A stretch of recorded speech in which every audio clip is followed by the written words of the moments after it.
안녕하세요. 에베네셀 교회 성도 여러분. 10월 9일 새벽 성경 강독을 시작하겠습니다. 오늘이 이제 한글날이잖아요. 그래서 오늘 휴일이고 또 내일 토요일 그다음 주일인데요. 그래서 추석 연휴 이후에 계속 이렇게 연휴가 계속됩니다. 여러분 이 연휴 기간 동안에 어떠세요? 제 생각에는 여러분들 그렇게 마음은 편치 않으실 줄로 압니다. 왜냐하면 이 코로나 사태가 계속되면서 여러 가지 어려움이 있고 또 직장 다니시는 분들이나 자영업 하시는 분들은 아마 여러 가지 손해도 많으실 테고 또 힘드실 텐데 이런 기간 동안에 낙심해 있지 마시고 하나님께서 원하시는 게 뭘까? 하나님의 뜻이 무엇일까라는 것을 좀 한번 여러분들이 하나님께 묻고 또 하나님과 교제하는 시간을 가지면 어떨까 하는 생각을 해봅니다. 하나님께서는 어떤 고난을 우리에게 허락하실 때는 반드시 뜻이 있습니다. 그 고난이 또 축복을 주시기 위한 어찌 보면 그 축복의 전주곡이라고 할까요? 그렇게 우리에게 고난을 주시기도 하고 또 고난을 통해서 뭔가 우리가 깨달아야 될 것이 있다면 또 회개해야 될 것이 있다면 이 고난을 통해서 회개하기를 원하시는 줄 믿습니다. 우리 코로나 사태를 통해서 우리 에베네셀 교회 성도님들이 좀 더 성숙한 그리스도인으로 좀 더 신실한 그리스도인으로 거듭나는 그런 기회가 됐으면 좋겠다 그런 생각을 해봅니다.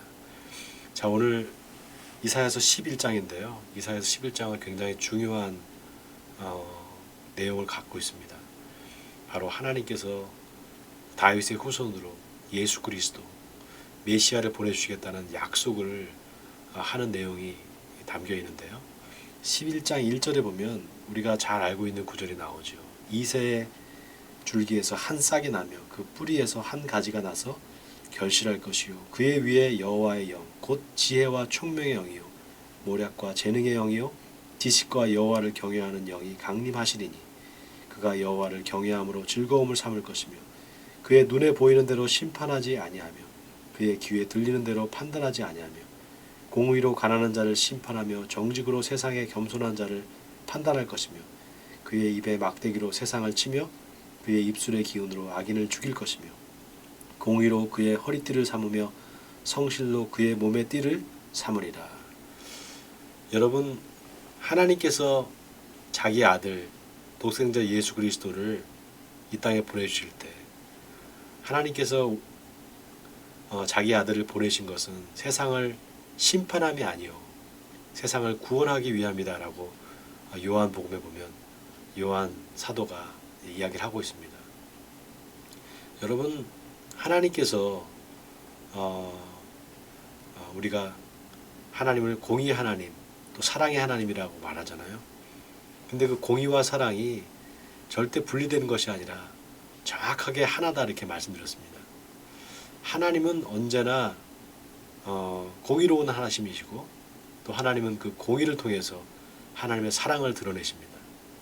그렇기 때문에 심판과 구원은 사실 동전의 양면과도 같습니다. 하나님께서 심판하시겠다라는 것은 그 심판의 목적이 아니라 그 심판하시겠다고 경고함을 통해서 사람들이 빨리 회개하고 그 회개할 때 하나님께서 구원하시겠다는 메시지가 담겨 있는 것입니다. 그렇기 때문에 오늘 이 이새 줄기에서 한 줄기가 나타나서 바로 그가 결실하게 되는데 그가 바로 만왕의 왕이요 만주의 주이신 바로 예수 그리스도다라는 것을 오늘 이사야 선지자가 말하면서 이제 예수 그리스도 구원자가 오니까 너희가 빨리 회개해야 된다. 이제 곧 심판이 임하는데 빨리 죄를 회개하고 하나님께로 돌아오라 이 메시지를 지금 전하고 있는 것입니다. 자, 계속해서 10절을 읽겠습니다. 그날에 이새의 뿌리에서 한 싹이 나서 만민의 기치로 설 것이요 열방이 그에게로 돌아오리니 그가 거한 곳이 영화로우리라. 그날에 주께서 다시 그의 손을 펴사 그의 남은 백성을 아수르와 애굽과 바드로스와 고스와 엘람과 시날과 하맛과 바다 섬들에서 돌아오게 하실 것이라.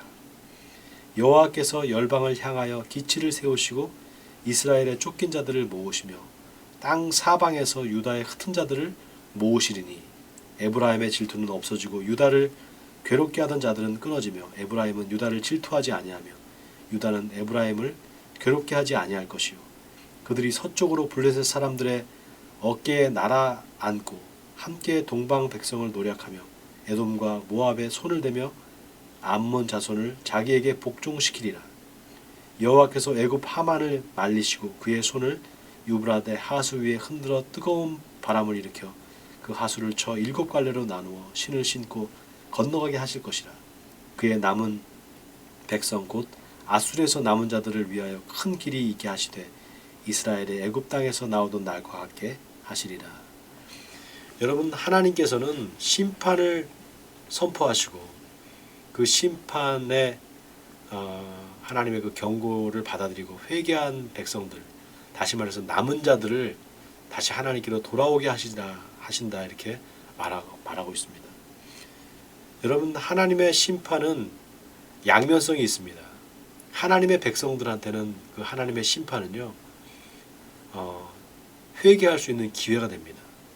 그리고 그 심판을 통해서 그 심판에 대한 두려움 그리고 거기에 대한 회개를 통해서 하나님은 하나님의 백성들을 구원하십니다. 그런데 완악해지고 그 회개하지 않는 사람들이 또 있습니다. 그 사람들한테는 정말 그 무서운 두려운 심판이 임하게 되는 것이죠. 그래서 하나님의 백성한테는 심판은 곧 회개할 기회를 주시는 것과 같습니다. 다시 말해서 심판은 곧 구원과도 같은 것이죠. 자, 여기 오늘 이새의 뿌리에서 날 바로 예수 그리스도, 그가 나타날 때 사람들이, 남은 사람들이, 그러니까 신앙을 지키고 하나님 말씀에 순종하는 사람들이 다시금 돌아오게 될 것이다라는 것을 말하고 있습니다. 여기 재미있는 거는요, 에브라임과 유다를 서로 이렇게 비교해 가면서 말씀을 하고 있는데요. 에브라임의 유다를 이제 질투하고, 그리고 유다는 에브라임을 괴롭게 하지 말아라 이렇게 오늘 13절에 나오는데요. 여러분, 에브라임과 유다, 에브라임은 여러분 아시다시피 이제 요셉의 아들이잖아요. 요셉의 장자거든요. 요셉의 두 아들이 있었습니다. 에브라임과 므낫세잖아요. 근데 므낫세가 사실 큰 아들이고 에브라임이 둘째예요. 근데 하나님께서 그 야곱을 통해서 이제 요셉의 아들 둘을 이제 축복을 하면서 이제 야곱이 손을 이렇게 양쪽으로 이렇게 엇갈리게 해서 에브라임을 더 축복을 해줍니다. 동생을 그러니까 더 축복해 주는 거죠. 그래서 북이스라엘이라는 그 나라의 그 우두머리가 되는 그 족속은 바로 에브라임 지파입니다. 그런데 므낫세한테는 또 하나님께서 그 장자이기 때문에 장자의 축복을 줬어요. 그래서 여러분 아시다시피 그 땅을 분배를 할 때 요단 동편의 땅을 므낫세 반지파가 이제 차지하게 되고 요단 서편의 땅도 이제 므낫세 반지파가 차지하게 돼서 요단 동편과 서편을 다 차지하게 되는 그 지파가 바로 므낫세 지파거든요. 근데 므낫세 지파가 또 수적으로도 굉장히 많았습니다. 자, 그런데 이제 북이스라엘, 그러니까 므낫세 지파를 에브라임 지파를 중심으로 했던 그 북이스라엘과 남유다, 유다 지파와 벤야민 지파를 중심으로 한 남유다 왕국, 이 두 왕국이 서로 같은 민족인데 이스라엘 그 12지파 중에 다 속해 있는 민족인데 서로 그렇게 싸웠어요, 나라가. 근데 이제 메시아가 온 다음에는 그런 형제 간의 다툼이 없어질 거라는 겁니다. 그리고 서로 화해하게 될 것이라는 것을 지금 얘기하고 있어요. 그리고 많은 사람들이 그 열방으로부터 하나님의 선택받은 백성들이 다시 하나님께로 돌아올 거라는 지금 축복에 대한 약속을 하고 있습니다. 여러분, 그 하나님께서는 우리 하나님의 자녀들이 늘 그 평강 가운데 서로 화합하는 가운데 하나가 되기를 바라십니다.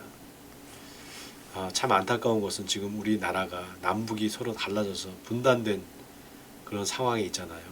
이제 조금 있으면 분단 70년을 이제 70년이 가까이 되는데요. 1953년에 이제 우리가 휴전을 하고 지금 이제 거의 몇 년입니까? 지금 2020년이니까 거의 이제 조금 있으면 이제 70년이 이제 되어가는 거죠. 이스라엘 백성들이 바벨론의 포로로 잡혀가서 70년 만에 다시 돌아오거든요. 그 돌아온 사람들을 우리가 남은 자다 이렇게 말합니다. 지금 북쪽에서 그 온갖 그 신앙의 핍박을 받으면서 그 김정은 정권 하에서 신음하는 북한의 크리스찬들이 있잖아요. 그 사람들이 정말 빨리 통일이 돼서 자유를 얻어서 하나님을 마음대로 예배하고 또 찬양하고 그러는 날이 오기를 정말 바라는 마음을 다 가지고 있을 거예요. 그래서 우리 크리스찬들, 우리 남한에 있는 예수 하나님을 믿는 하나님의 백성들이 우리가 이걸 기도해야 될 거라고 믿습니다. 북쪽에 있는 그 하나님의 자녀들, 결국 남은 자들이죠. 그 남은 자들이 멸절되지 않고 하나님께서 남겨두신 그 남은 자들이 다시금 이 한국의 교회, 지금은 한국 교회는 굉장히 많이 타락하고 또 이제 그 부패했단 말이죠. 그 북한에 있는 남은 자들, 정말 신실한 하나님의 백성들이 이 남한에 있는 그 교회를 다시 정화시키는 그런 날이 오기를 우리는 기도해야 될 줄 믿습니다. 자, 오늘 이 말씀을 우리가 생각하면서 함께 기도할 텐데요. 여러분과 같이 기도하기를 원하는 기도 제목은 지금 이사야 선지자가 말하는 이새 줄기에서 날 메시아, 바로 예수 그리스도가 이 땅에 다시 올 때 남북이 정말 다 하나가 돼서 더 이상 반목과 서로 다툼이 없이 나라가 통일이 돼서 정말 그렇게 남북의 백성들이 다 하나님의 백성으로 하나님께 예배드리는 날이 올 수 있게 해달라고 이렇게 기도했으면 좋겠습니다. 자, 같이 기도하겠습니다. 하나님 아버지, 오늘 이사야 선지자를 통해서 북의 에브라임 지파와 남쪽의 유다 지파가 서로 하나가 되고 화해가 될 줄로 믿는다고, 그리고 그 메시아가 오면은 그렇게 될 거라고 예언하는 그 이사야 선지자의 예언을 우리가 보았습니다. 우리 남과 북이 서로 분단한 가운데 70년이 가까이 오고 있습니다. 하나님, 빨리 남과 북이 서로 통일이 되어서 예수님이 오실 때 정말 하나님 앞에 영광의 예배를 드릴 수 있는 우리 남북한 통일이 하루빨리 올 수 있도록 하나님, 우리 민족을 긍휼히 여겨 주시옵시고 불쌍히 여겨 주시옵소서. 남과 북으로 서로 나눠져서 싸우는 일을 이제 그만두게 하고 남과 북이 하루빨리 통일되어서 하나님께 영광을 돌리는 날이 올 수 있도록 하나님 인도하여 주시옵소서. 오늘 하루도 주님의 그 선하심과 주님의 인도하심을 따라 사는 우리 에베네스 교회 성도들이 되기를 원합니다.